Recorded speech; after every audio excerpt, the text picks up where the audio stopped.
Hello everyone, I'm very excited to announce a forthcoming public event. This will be a conversation with Sam Altman of Y Combinator. Yes, the Sam Altman, the great, amazing judge of talent. This will be January 28th, downtown San Francisco. For details, please visit conversationswithtyler.com.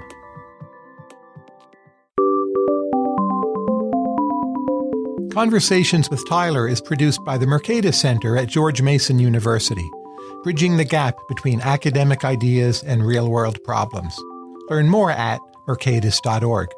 And for more conversations, including videos, transcripts, and upcoming dates, visit conversationswithtyler.com.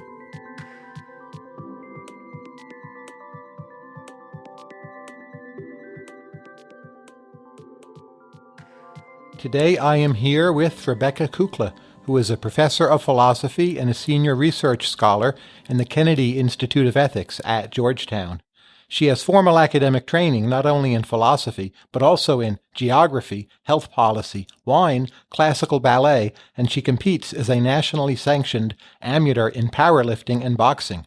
Her two main books are, first, Mass Hysteria, Medicine, Culture, and Mother's Bodies, and second, Yo and Lo, The Pragmatic Topography of the Space of Reasons, co-authored with Mark Lance.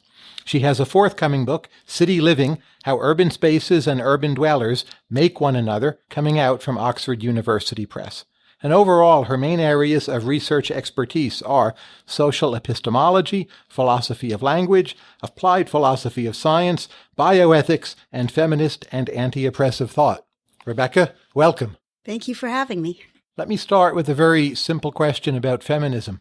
What would be a rhetorical disadvantage that many women are at that even, say, educated or so-called progressive men would be unlikely to see? A rhetorical disadvantage that we're at. That's a fascinating question. I think that there is almost no correct way for a woman to use her voice and hold her body to project the proper kind of expertise and authority in a conversation. I think that there's massive, I don't even want to call it a double bind because it's a multidimensional bind where if we sound too feminine, sounding feminine in this culture is coded as frivolous and unserious.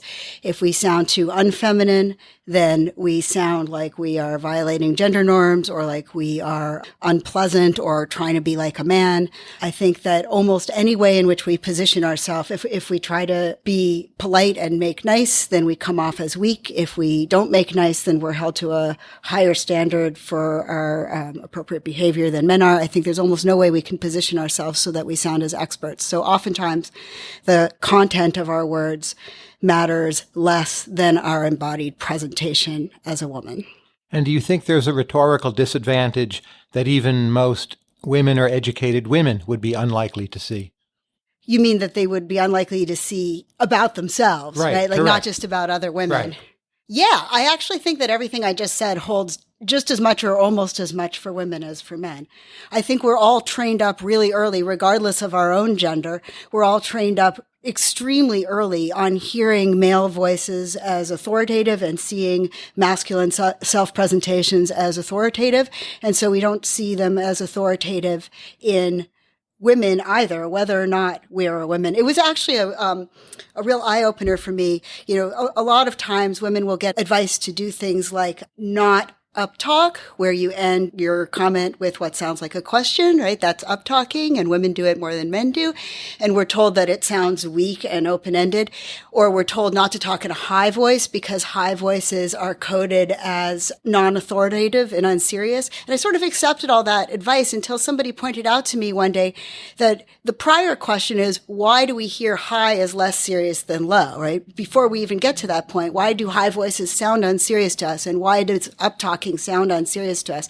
So I think at a very basic level that even women don't generally question, just everything that's coded as feminine comes off as less authoritative. And I really want to make sure to add on here or bring back in the point that plenty of women are not particularly feminine. So it's not like we can just avoid this by not coming off as feminine, because if we don't come off as feminine, then there are a whole other set of penalties that we're subject to, that we come off as violating norms or as just hard to understand or as, I don't want to use a bad word on the air, but as meriting various gendered insults that get thrown our way a lot if we don't uphold those norms. So let's say it's public discourse and a woman is speaking or writing and leads with the words, quote, speaking as a woman, ...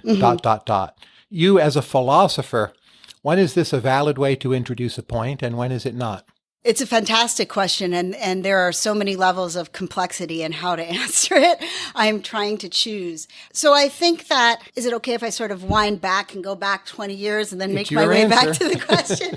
So I think that 20 or 30 years ago, a lot of feminist philosophers were just starting what's now known as standpoint epistemology, which is a version of epistemology that in its sophisticated form I'm very sympathetic with. But in its early, relatively unsophisticated form, the idea was that women, just in virtue of belonging to the group women, had a particular perspective coming out of their set of experiences that was not substitutable by somebody who hadn't had that set of experiences. So it was very important to include women's voice qua women so that they could represent this perspective and this set of experiences.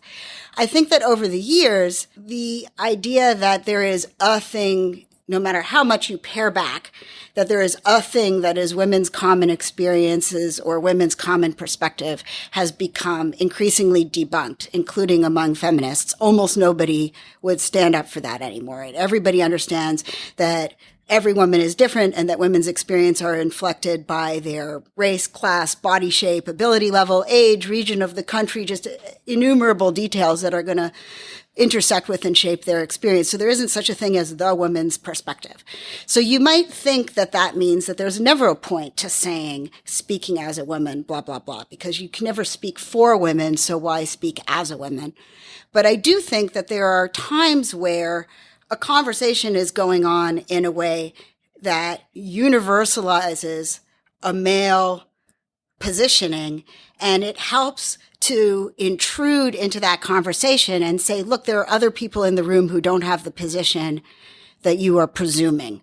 Now, that doesn't mean that we all have the same position as one another, but it does mean that there's a usefulness to reminding people rhetorically sometimes that what might seem like a universal position is not, in fact, a universal position. So speaking as a woman might just mean speaking as not the kind of man who all of you are right now presuming is the neutral case or not even noticing that you're taking as the neutral case. Kate Mann's recent book, Down Girl, if I understand it properly, one argument is that misogyny is best thought of as a kind of enforcement structure for sexist norms. So there are like good women who follow certain norms and then quote unquote bad women who don't follow those norms and violate them. And the misogyny is a kind of punishment on the so-called bad women to strengthen the norm. Do you agree with that perspective or not? In broad outlines, yes. Is it the best way of understanding misogyny? What percentage of misogyny is it explaining, to be an economist for a moment? That's fair. Okay, so to be both a philosopher and an economist for a moment, I think that as a philosopher, what I'm going to say is that terms like misogyny, as they're used in lay language, don't have single neat meanings. People's actual uses of them on the ground are messy and conflictual and so on. So when we say, is this the proper understanding of misogyny, we always have to understand that as a kind of a normative or a prescriptive project as much as a descriptive project. What we're saying is this the most useful, productive way of understanding misogyny? Understanding that there's going to be lots of other things that people mean by it that don't fall under this heading and lots of other things that we could have called misogyny that aren't going to fit it and so on. But is this a productive strategy? And if that's how I'm understanding the question, then I think, yes, I think it's a very productive understanding of misogyny that's going to go a long way towards making clear a lot of social phenomena. And the reason I like it, what I like most about it, so I disagree with Kate Mann in some of the details, but what I really appreciate most about her account is that misogyny becomes about social structures and social norms rather than about particular men having particular icky ideas or intentions in their head. In general, I think trying to figure out what's going on inside people's heads or what they're feeling or what they're intending is kind of morally uninteresting and epistemologically impossible. We never know what's going on in people's heads. And in fact, the empirical evidence shows that we don't know what's going on in our own heads very well either. You can prove that people don't understand their own intentions or the contents of their own minds very well. So I think understanding misogyny as hateful attitudes towards women or ill intentions towards women is a non-starter. What I love about Professor Mann's version is what she wants to say is, look, misogyny is a system of social norms that are embedded in our practices and in our environments and our institutions that serve to punish women who step out of their proper gender roles and keep women in various ways in the primary role of serving men's needs. And that part at that level of generality, I think, is extremely helpful. What are the systematic cognitive biases in the American understanding of pregnancy? Okay. Topic change. In a way, but not quite. No, that's fine. I was waiting for more misogyny. This is a kind of misogyny, I guess. Yeah. So I think that so this was what my first book, Mass Hysteria, was about. I think that we have a centuries old way of conceiving the pregnant body and the task of pregnancy that has led to some really profound distortions in how we understand pregnancy, and particularly how we understand what pregnant women should do, what their responsibilities are, and how we give advice to pregnant women. And in particular, we have seen, so one part of it is arguably just true, and not the part that I really pick on, which is that pregnant women are responsible with their bodies for creating the next generation of people, right? So in some sense, the pregnant body has a kind of a civic responsibility, which is really distinctive. Out of that pregnant body is going to come a person who is going to belong to the next generation. And so there's been this sort of longstanding idea that goes back several hundred years that the pregnant body creates the body politics. So we all have a collective investment in how that process goes. So far, so good.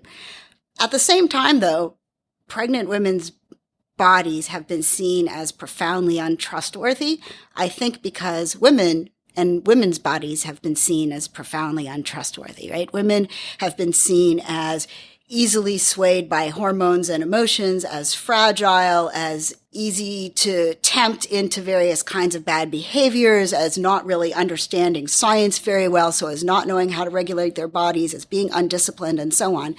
And so we've developed this kind of double idea that women's bodies are super risky, but also have this incredibly important task. And as a result, I think we've developed all kinds of science and norms and advice based around this idea that women have to be hyper-disciplined and hyper-controlled at all times, particularly when they're pregnant, or things will go terribly, terribly awry. So if you go back this is my favorite example of this. If you go back a couple hundred years, there was this supposedly scientific concept of the maternal imagination. And the idea was that if pregnant women saw things or felt things or encountered things during their pregnancy that got them all riled up, it would directly mark the body of the fetus. So like if they really craved strawberries, their fetus would have a strawberry birthmark. Or the most hilarious one is if they found themselves accidentally lusting after a black man, their baby would turn out black.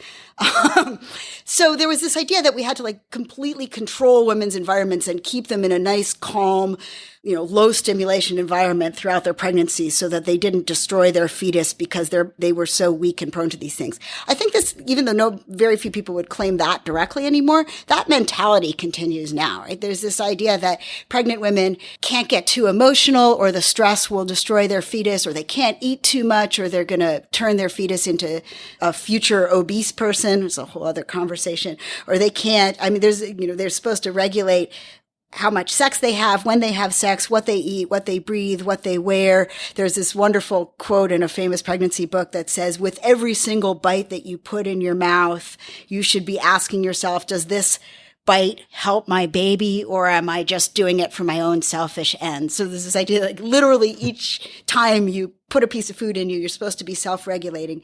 And this has led to advice that's not only unfollowable for women, but to get more directly back to your question, I think it leads people to see pregnant women as constantly involved in this like high risk project that requires intensive risk management.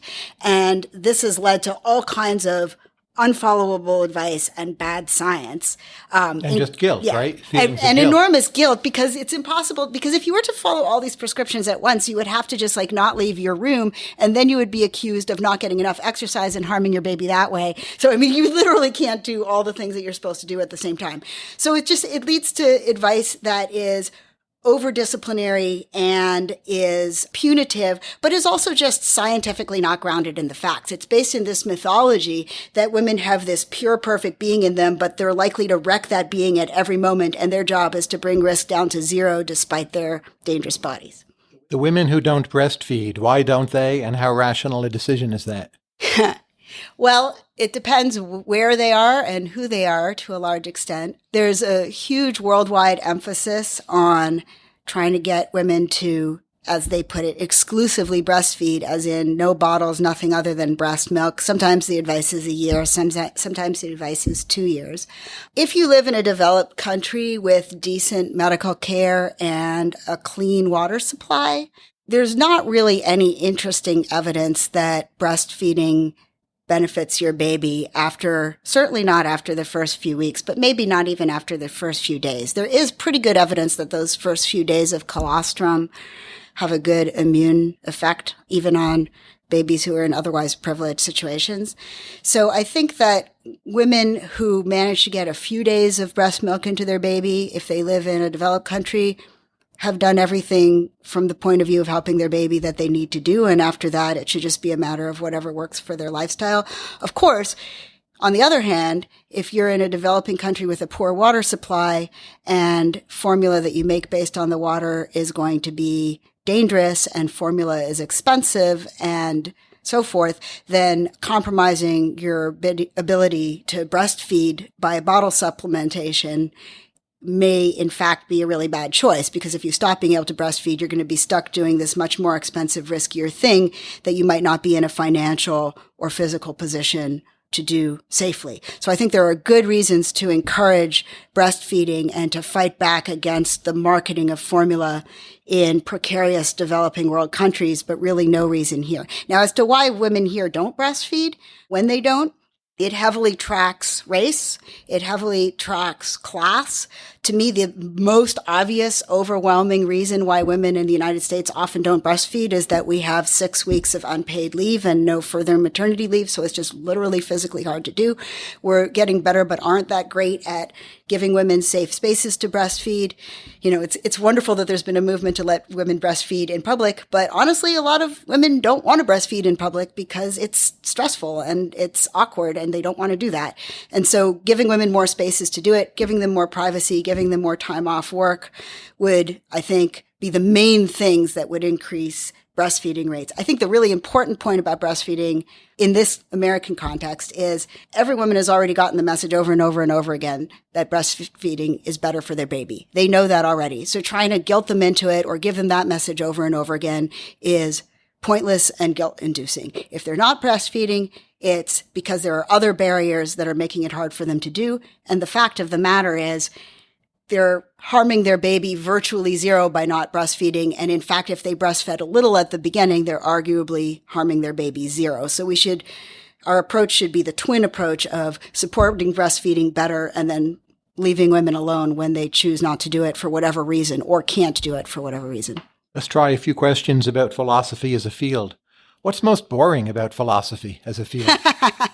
So many things are boring about philosophy as a field.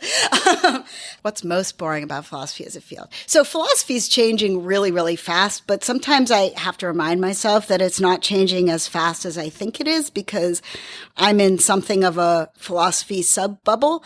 I mostly talk to people who I find interesting and who find me interesting, and we all find each other interesting. And so it's sometimes I have to remind myself that there's a whole world of philosophy out there that isn't changing as fast as it feels like it is. But I think, so, talking about the discipline as a whole and not necessarily the parts of it that are changing, I think the most obviously boring thing is that philosophers have, for ages, not only have they not felt any pressure to deal with the real messy empirical world as they find it and to take empirical data and empirical science into account and to worry about what's actually happening in messy reality. But on the contrary, it's been prized to not get your hands dirty in that way. The kind of philosophy that manages to maximally abstract away from anything recognizable as a messy real world empirical situation has been the kind of philosophy that has been most lauded and received the most privilege in the field. And so, if you can find a way to talk about, fundamental ethical questions or fundamental metaphysical questions in a way that translates it all into formal propositions and little toy thought experiments and never ever gets its hands dirty with any of the complexities of everyday life, then traditionally you're the one who's doing philosophy in its purest form, right? The most a priori, the most formal, the cleanest kind of philosophy.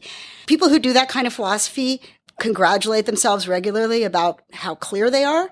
And in fact, I think to anybody except one another, they're not clear at all. They've created this internal, jargonistic, abstract language, which is utterly impenetrable to anybody other than the few people who are using it, with tortured sentence structures. And I think that their self-congratulatory clarity is a kind of an ideological myth. On the other hand, I think this is changing enormously. I think there are all kinds of parts of philosophy that are becoming more and more vibrant and attracting more and more people, where the whole point is to start with the world and what it is that we can say about the world and how we can intervene on that world, and to let ourselves get our hands dirty and to take the responsibility of reading science and reading social science and making sure that what we're saying is responsive to empirical reality. So to me, philosophy is getting a lot less boring as long as I stick to my friends.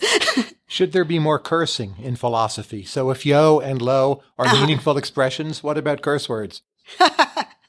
I'm a bad person to ask because, I was once giving a seminar at Penn State, and it was a 2-hour seminar, and I was like an hour and a half into giving it.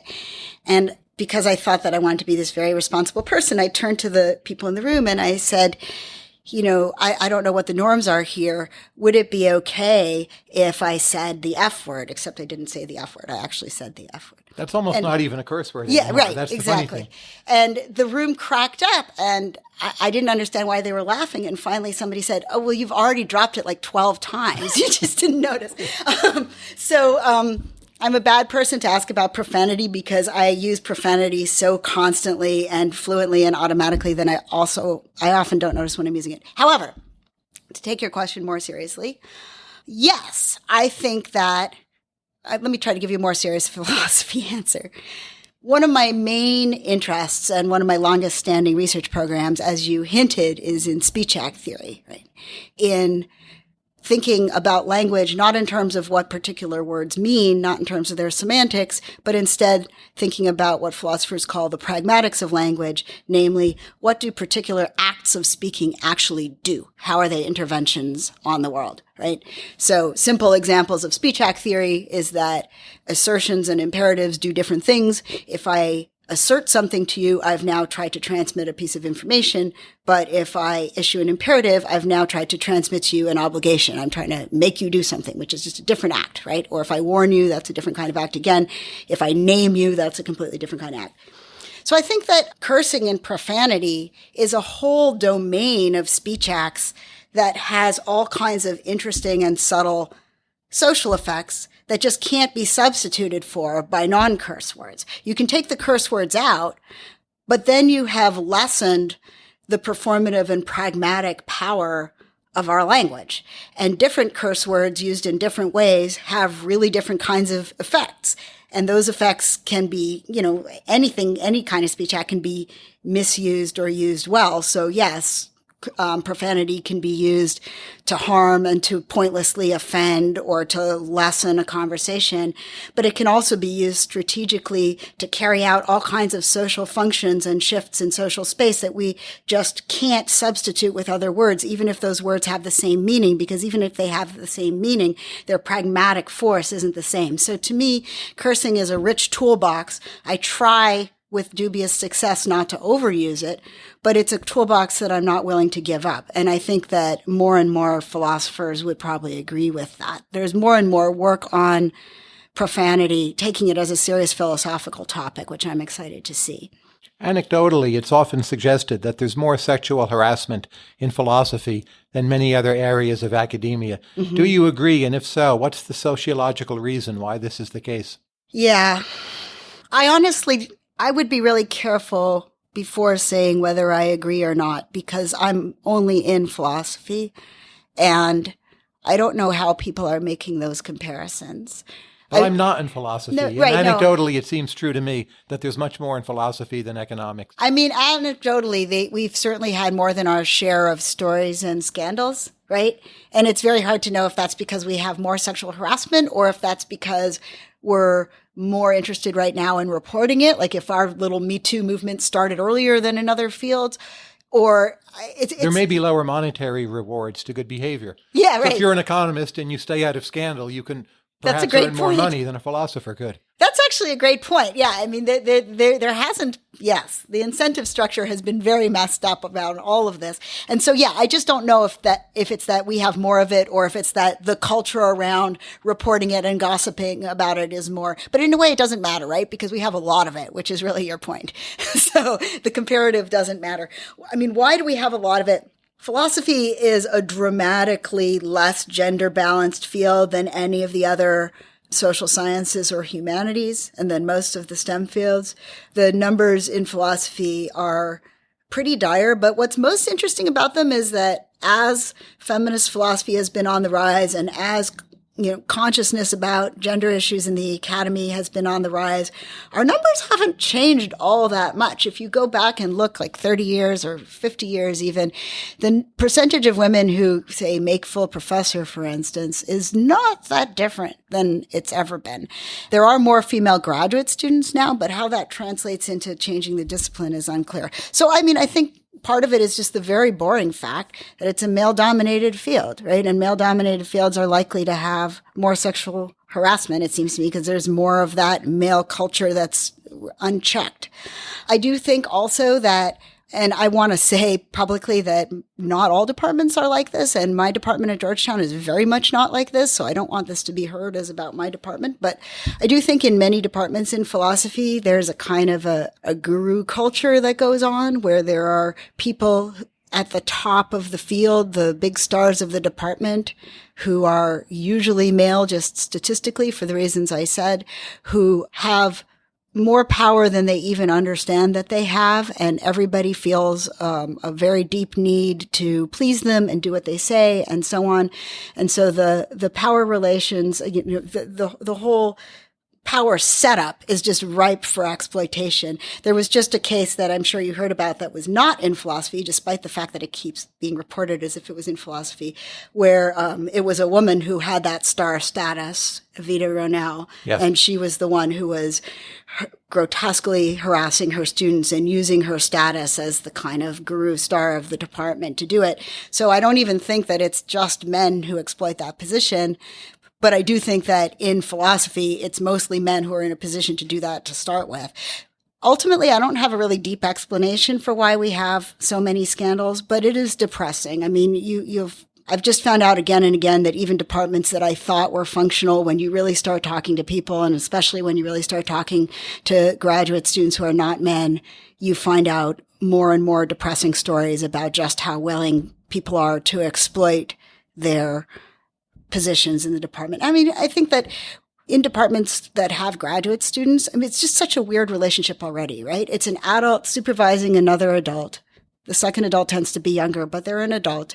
The graduate students are around for years. They're in these intense working relationships with the professors. It's easy if you're a professor to feel like that relationship is a socially equal one, because you're just hanging out with another adult who's interested in your field. Whereas the graduate student is hyper aware of the fact that you can make or break their lives and that it's not an equal relationship. And so a lot of those power differentials get hidden from the person wielding the power. And I just think it's an extremely easy position to exploit. And we've got thousands of years of this idea of, the wise old professor being this kind of erotic figure that gets pulled into all of these dynamics. But it's been a really toxic, difficult time over the last, 10 years in philosophy. And I hope it's getting better from all of this. Let's try an exercise. I'm going to call out the names of various philosophers or thinkers and just give us your brief take on what's interesting in them, or if you want, you can attack them. How's that? Okay, and if I haven't heard of them, should I admit that? It's up to you. Let's start with Hegel. Have you heard of him? Yes, I've heard of Hegel. What's your take? So I'm supposed to say, let's just go over the rules again. What's interesting in Hegel? What's interesting in Hegel? Okay. You ask hard questions. This is why you're good at your job, right? I think Hegel's fascinating.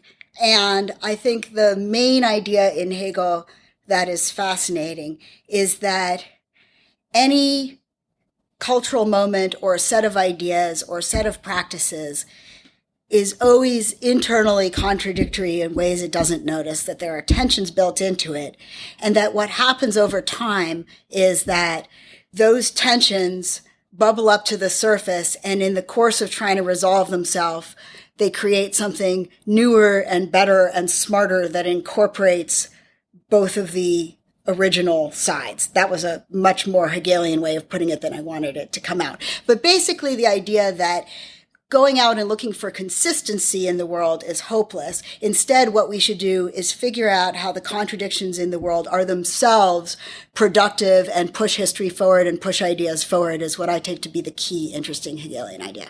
Michel Foucault, how well is it held up? Oh, you're asking me about people I mostly love. I think, but empirically, a lot of doubt has been cast upon it, right? On the details of his empirical genealogical stories, yes. You mean? Yes, but I think the basic Foucaultian picture, which is, let's reduce Foucault to just two little bits here, right? One basic piece of the Foucaultian picture is that power is not a unified, unilateral, top-down thing. Power expresses itself in all of the little micro interactions that go on between people and between people in their environments all the time, right? So power isn't about a big set of rules that's imposed on people. Power is about all of the little things that we do with one another as we move through the world. And all of those add up to structures of power rather than being imposed top down. I think that has been, at least for me and for many other people, an incredibly fertile, productive way of starting to think about social phenomena. The other bit of the Foucaultian picture that I think is incredibly important is the idea that a lot of this happens at the level of concrete, fleshy bodies in material spaces, right? So power isn't sets of abstract rules. Power is the way that we are trained up when we are little kids to hold our legs in a certain way or to hold our face in a certain way or to wear certain kinds of clothing. Power is the way that schools are built with desks in rows that enforces a certain direction of the gaze and so on. I mean, I could go on, but the way that the materiality of our bodies and our habits and our environments is where power gets a hold and where our social patterns and norms are grounded rather than in some kinds of high level principles or laws is also, I think, very fertile. And that's independent of the details of his genealogical stories because, he does seem to have played fairly fast and loose with actual historical details in a lot of cases. The reemergence of the Stoics into public discourse, most of all in Silicon Valley, but not only. I don't know that I have an opinion on that one. That one's one that I know is out there, but that hasn't penetrated actual professional philosophy much, I gotta say. Heidegger. I've looked at every page of Heidegger's Being in Time. I'm not sure I can say I've read the book. What's in there? What's in there? Okay. I have an incredibly emotional and vexed relationship to Heidegger. I used to publish on Heidegger and I don't anymore. That was a conscious choice that I made. This is not yet a direct answer to your question, but I will answer your question. We always knew Heidegger was a Nazi. Philosophers for many years had this line, which was that, politically he was a Nazi because everybody was, but it has nothing to do with his philosophy. I think that was just willful obtuseness on the part of people who wanted to read him and take him seriously. I think that more and more has come out showing just how deeply held his Nazi convictions were and that it was not just him going along with the crowd. It was stuff that he deeply believed. And in a lot of books that don't get read as much, he explains in detail the ways in which Nazism shaped his ideas. And I think that now that we have entered an era in which there are real live Nazis crawling out of the woodwork and having a serious voice in public discourse, my intellectual labor is finite, and I've just decided I'm not willing to spend any more of it on a Nazi. That said, back in the day, I took Heidegger really seriously, and I found him a really important thinker. I'm trying to think of what a cute little nugget of take-home summary of being in time might be. It's like the Monty Python skit, Summarized Proust, right? Yeah, right. Okay, so this is, any of my Heidegger friends who hear this are going to think this is a ridiculously oversimplified caricature, but I'm going to do it anyway. I think that the core idea of being in time is that to understand what something is ontologically is not a question that can be answered unless we understand the context in which we're asking the question. So if what you're trying to do is physics, then you're going to break the world into the kind of objects that are useful for doing physics, right? Independent objects that have the properties that physics needs them to have.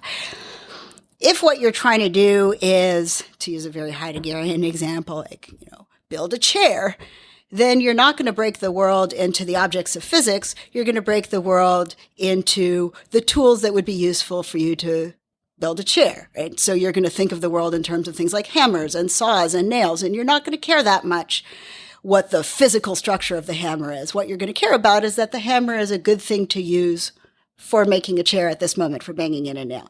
So thinking of things in terms of their tool-like functions versus thinking of them as physical objects are just two kinds. It's not like one is more right or one is more wrong. It's also not some sort of spooky subjectivism. It's just recognizing that our useful ontological categories are indexed to what we're in the midst of trying to do. And furthermore, thinking of other people is yet another category, right? So it's not most useful to think of other people as physical objects or as tools. It's most useful to think of other people as entities who are engaged in certain kinds of projects and self-reflections and so on. And that's a whole separate ontology where it's not really an interesting question to think about how that does or doesn't reduce to a physicalist ontology or some other kind of ontology. Was that at all comprehensible? I think so. Okay. Let's try Rousseau's Reveries of the Solitary Walker. Oh, I have nothing but positive things to say about Rousseau's Reveries of the Solitary Walker. So the question is, why is it important? Why is it important? I feel like almost nobody but me understands how important it is. Rousseau is probably my favorite writer from the entire history of philosophy. And one of the things I most love about Rousseau, and that has been really influential on me, is that for him, the style of writing and the mode of writing is not separable from the content of what he wants to convey. So he wrote dialogues, he wrote traditional philosophy works, he wrote books and composed entirely of letters, epistolary novels. He wrote operas. He wrote he wrote autobiographies. He wrote in pretty much every genre. And each of those genres is designed to make certain kinds of philosophical points possible. They're not separate from the content of what he has to say. Reveries of a Solitary Walker, there's more to say about it than I'm going to be able to say here, but the most noticeable thing about it is that it's a special kind of autobiographical book that I don't think anybody had written before, where he's autobiographizing, as it were, as he moves through space, as he walks. And so he's reflecting on how his own relationship to what's around him and his own movement through space shapes who he understands himself as being, what he can see, what he can't see. And I think that this idea that place and location and movement have a constitutive impact on what we can think, what we can see, how we can philosophize is an incredibly deep and moving insight. And just to see why this is important, compare it to somebody like Descartes, who starts his meditations famously by saying, well, I want to do good philosophy. So what I'm going to do is I'm going to lock myself in the room and I'm going to close the windows and I'm not going to move. I'm going to make sure I can't see anybody else who's going to distract me and that I can't hear anything because I just want a completely blank, solitary environment so I can think clearly. that's a very specific kind of location, right? There's all kinds of fascinating assumptions built into the idea that you do your best thinking when you're sitting still in a blank room, not talking to anybody else. And I think for hundreds of years, most philosophers never even thought to question the basic shape of Descartes' idea there, right? That basically philosophy was a thing you did when you weren't distracted by the world or other people and everything was staying the same so that you could just have your abstract thoughts. Rousseau comes along and very intentionally and explicitly inverts Descartes and says, I can only do philosophy when I'm moving through the world and noticing things like my feet hurt when I go up this hill, and that guy over there won't talk to me because he thinks I'm weird. What's that about? And this kind of responsiveness to the world around him and to the other people around him and to his motion as he travels is integral to the philosophy he can do. And it's a much deeper inversion of the sort of Cartesian solitary model of thinking than people notice. When you talk with your graduate students, do you sit down with them or do you go for walks with them? Really both. Great question. I do all kinds of very different things with my graduate students depending on what we need to do. So sometimes we go out and meet in a busy coffee shop because I feel like that will be helpful. Sometimes we sit in my quiet office. Honestly, I've had graduate students who I've boxed with pretty seriously, and we've talked about dissertation work in between rounds in the boxing gym as we're punching each other, which is pretty embodied. So yeah, I think that's a great question. And I never really thought of it that way until you asked me the question, but I do go out of my way to sort of change up the environment and the motion depending on what kind of conversation I think it's useful for us to have. And in particular, I find that what I have to talk about philosophically with my graduate students or other people is dependent on what city I'm in too, just dependent on the entire physical environment around me and what kind of stimuli I'm experiencing. From a philosophical point of view, why is boxing good for you, and who's the philosopher with the best theory of exercise? From a philosophical point of view, why is boxing good for me? I don't know if this is technically from a philosophical point of view, but here's two things. One is, I think philosophers who only do philosophy and nothing else tend to be kind of bad, boring philosophers, closely related to everything I've already ended up saying today and closely related to what I just said about Rousseau. I think, so I have a new colleague this year at Georgetown, Femi Taiwo. He just finished his PhD at UCLA. Fantastic young philosopher. And he gave an interview recently, and one thing he said really stuck out for me, which was that so many philosophers think that philosophy is about responding to other texts and other people, and they forget that it's first and foremost about responding to the world. And I think that if you just do philosophy, you kind of literally don't have material. Like, you can read other people's philosophy books and respond to them, but you don't have any actual rich, juicy material. And so for me, having a lot of other things in my life other than philosophy has always been where I've got. I mean, imagine if you were a stand-up comic and all you did is sit there and try to write comedy all day long, right? You wouldn't have any material. I don't actually think it's very different. Philosophers and comedians have almost the same job, which is to come up with sharp, penetrating, quirky insights about the world. And so you need to be out there in the world. And so I've always had a lot of things that I've done other than philosophy that have mattered to me intrinsically for their own sake, but also instrumentally, I think they've made my philosophy better. So boxing falls under that general category. The other thing is, though, I don't regulate my emotions very well unless I can exhaust myself, honestly.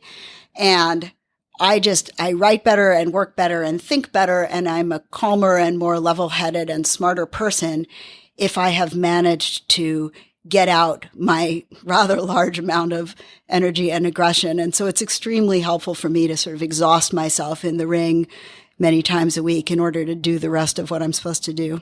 This may in fact be a segue from Rousseau and boxing, but how is it you ended up working on urban geography? Is this just the consistency of Rebecca Kukla? Yes. It looks like a deviation from philosophy, but it's actually the next logical step. You started walking with Rousseau. Yeah. You got to a city and you thought, this is the place, here are my thoughts, or how did that go? Yeah. I mean, I think that actually there's been a really skillful narrative behind this interview so far. I mean, you keep on engaging me on topics where I end up talking about the importance of place and motion. So long before it ever occurred to me to do a degree in geography, I was always just fascinated by the role of place it seemed to me that there was this turn going on in philosophy that sort of has been going on since I was a graduate student, kind of started in the 90s, where philosophers got really interested in embodiment. They suddenly remembered that we have bodies. And so they started doing all this work thinking about the role that being embodied plays in what it is to be a person, to be a thinker, how we think, what we perceive, and so on. But those bodies were always still like oddly displaced bodies. They were like bodies that weren't anywhere in particular. And philosophers' examples were always things like opening a doorknob or something like that, like these very abstract, minimal interactions with the world. Whereas to me, a key feature of being embodied is that you're embodied somewhere. And the somewhere that you are is just this endlessly complex, concrete space. And I think that has a huge impact on all of these questions to do with subjectivity, agency, free will, perception, how we perceive danger, how we perceive safety, and so on. So I've always been interested in that. Separately, I've just kind of non-academically always been obsessed with cities. I grew up smack in the middle of a giant city.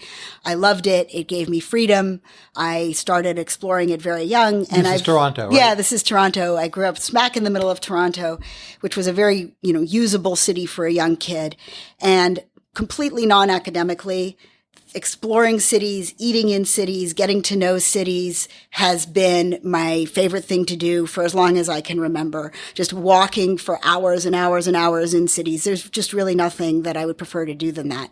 A few years ago, I started working on what started out as this very just sort of traditional philosophy book, thinking about how material spaces and the people who live in those spaces constitute one another. So I was thinking about using things like some ecological niche theory and from philosophy of biology and some other material like that, some work from phenomenology, to talk about how we are inherently shaped by the places that we are in, but that likewise what people do is modify their spaces and their places and give them new meanings and change them in the ways they need to make them suit their needs. So there's a kind of a symbiotic relationship, a niche building relationship between places and people. And it seemed to me most interesting to think about how that worked in urban spaces where you've got a whole lot of people in really complex space bumping up against one another. You spent time working in Johannesburg, South Africa, right? What did you learn there? I'm trying to think how to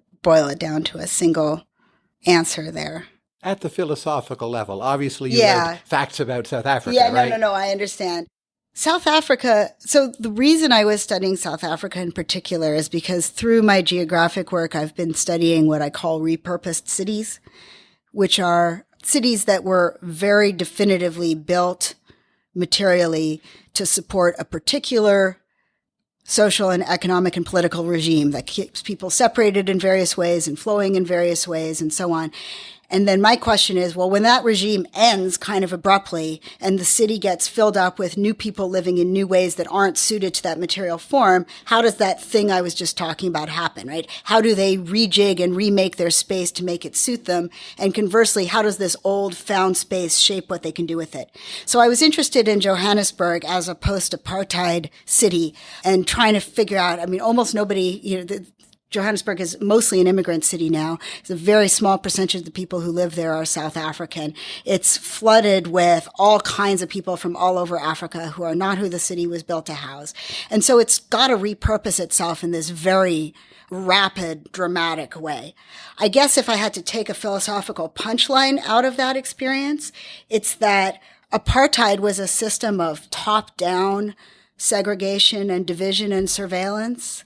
And now the city doesn't have that, but it has substituted it with all kinds of bottom-up strategies for self-enclaving and division and drawing lines and territories between groups and between people, so that in a lot of ways, the city is as divided and segregated as it ever was, but in new ways. So I think that one lesson to take out of it is that when people repurpose space, they don't necessarily repurpose it in the direction of inclusivity and harmony and so on. Sometimes they repurpose it in ways that are just going to introduce new kinds of divisions. That said, that sounds really negative. And I have to say, I found Johannesburg this incredibly creative, vibrant, gorgeous, exciting city. And I really loved being there. But at the same time, there's just no denying that it's an incredibly fractured, troubled space. And it's fascinating to see the way people are, of their own accord, fracturing it rather than healing it in a lot of cases. What was interesting about Medellin, Colombia? Oh, I was actually in Bogota. Oh, Bogota. Yeah. Okay. Bogota was amazing. I didn't know so much what to expect when I went to Bogota, but it is, so clearly it's just a physically absolutely beautiful city. It may be the most beautiful city I've ever seen in terms of combining nature and artifice. It's got these spectacular soaring sky rises and this gorgeous colonialist architecture all kind of up against the backdrop of the Andes. And it's lush and it's super dramatic and beautiful. But I guess what I was not expecting was just how functional that city seems to be. I mean, it's just an incredibly easy city to walk around, to be in, to explore, to eat in. It was an extremely welcoming city. It had the largest and most vibrant gay neighborhood that I might have seen in almost any city. The street art in Colombia was fantastic. I guess they have a new mayor who has gone out of his way to encourage street art, to sort of loosen up the graffiti laws and also to bring in street artists. So the city is turning into this huge palette. And I guess the main way that it surprised me was that I didn't realize that I had stereotypes about South American cities, but I suppose I did. And I suppose I expected it to be kind of a little bit dysfunctional and hard to manage and rough going. And it was just such a model of a well-run city at this point. It was really inspiring. Is Tampa, Florida underrated?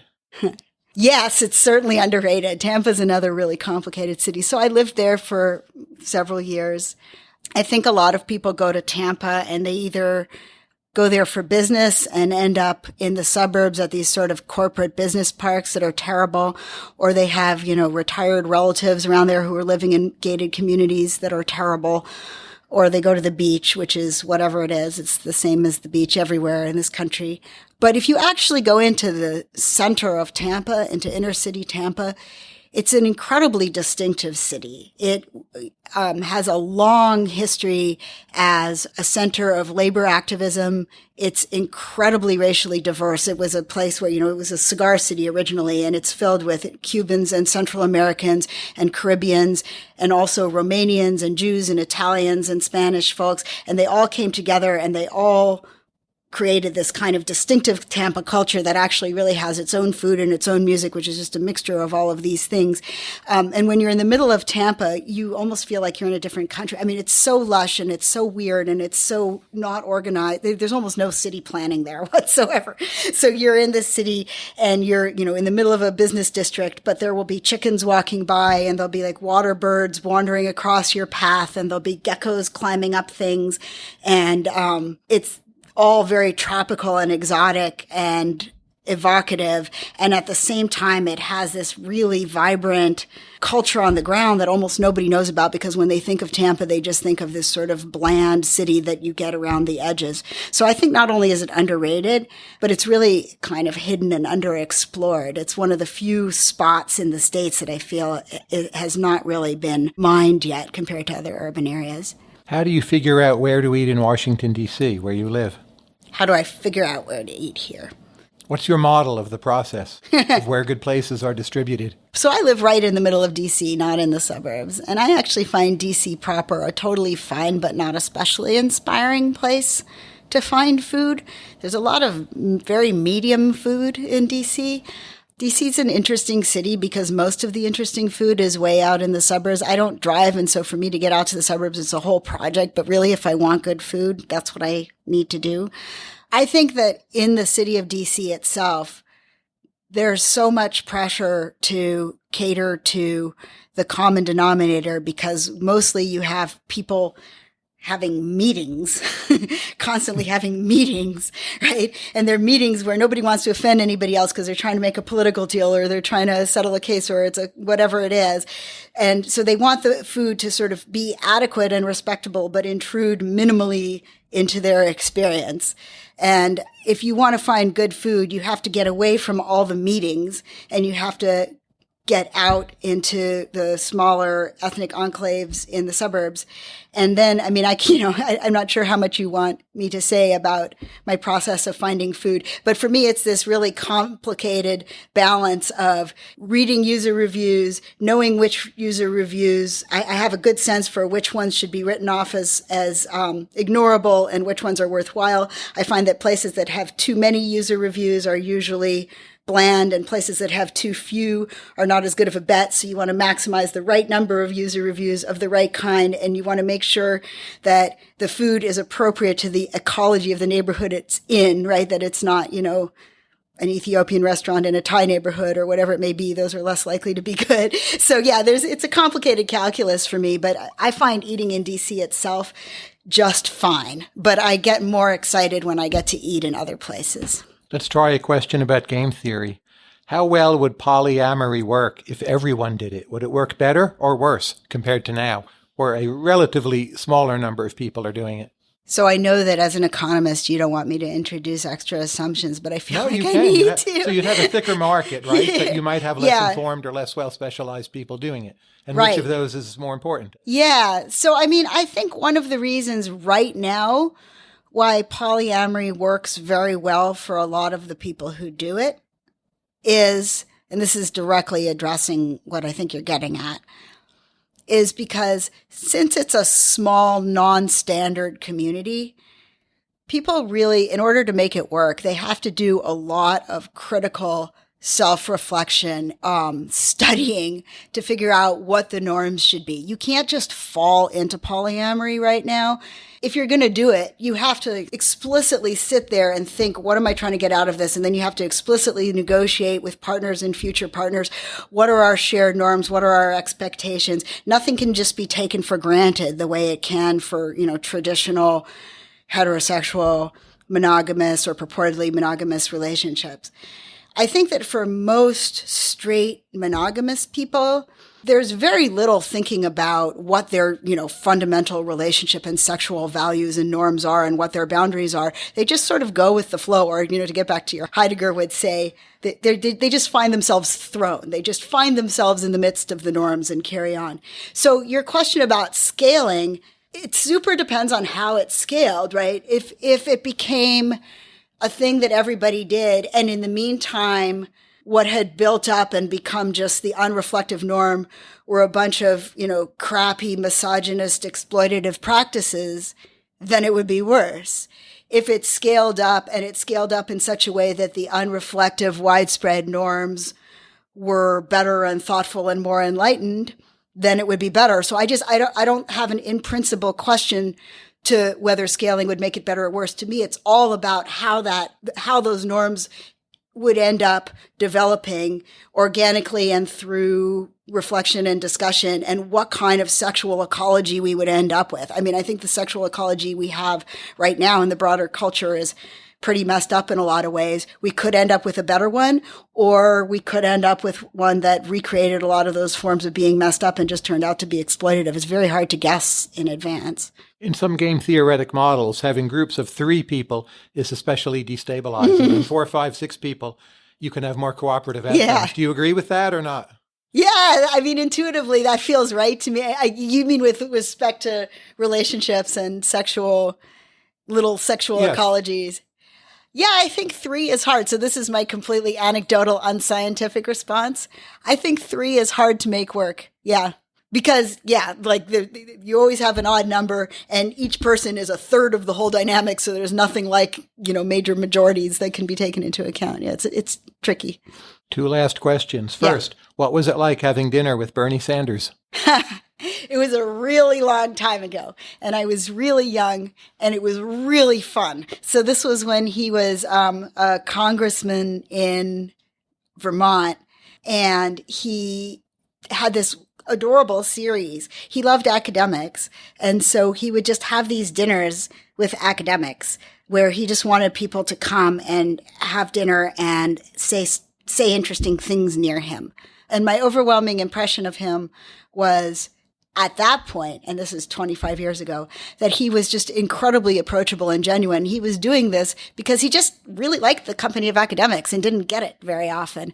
So the dinners, I mean, they were political in the sense that we debated political issues, but I never felt like I was being, used as a tool in the Bernie machine or anything like that. It really just felt like he wanted to talk to people. And I, as a very, very young, just starting out academic, felt just incredibly excited and privileged to be among all of these enthusiastic and intellectual lefties who were all, yelling at one another and getting super excited about the rebirth of socialism or whatever it may be. It was really fun. And what was it like seeing a movie with David Cronenberg, and what in fact is his best film? For me, it's Dead Ringers, if you're wondering. So it wasn't like much seeing a movie with him. I was working in a movie theater, and the movie theater hosted a lot of premieres, especially Canadian premieres. This was in Canada. And he was there, and, I was young and excited that he was there, but there was no great take-home story about our interaction or anything. I have a total soft spot for the David Cronenberg movies that were just, out and out, over the top, exploding stuff and high drama. So I loved Scanners, and I loved Videodrome. I love all the ones where it's just like gross stuff coming out of other stuff and so on. But I don't have a highly theoretical reason for that. I like movies that are extreme. And I love that he was willing to be just incredibly low budget extreme in his imagery back in the day. That was what was most fun for me. Rebecca Kukla, thank you very much. Thank you. Thanks for listening to Conversations with Tyler. You can subscribe to the podcast in iTunes, Stitcher, or your favorite podcast app. And if you like this podcast, please consider rating it on iTunes and leaving a review. This helps other people find the show.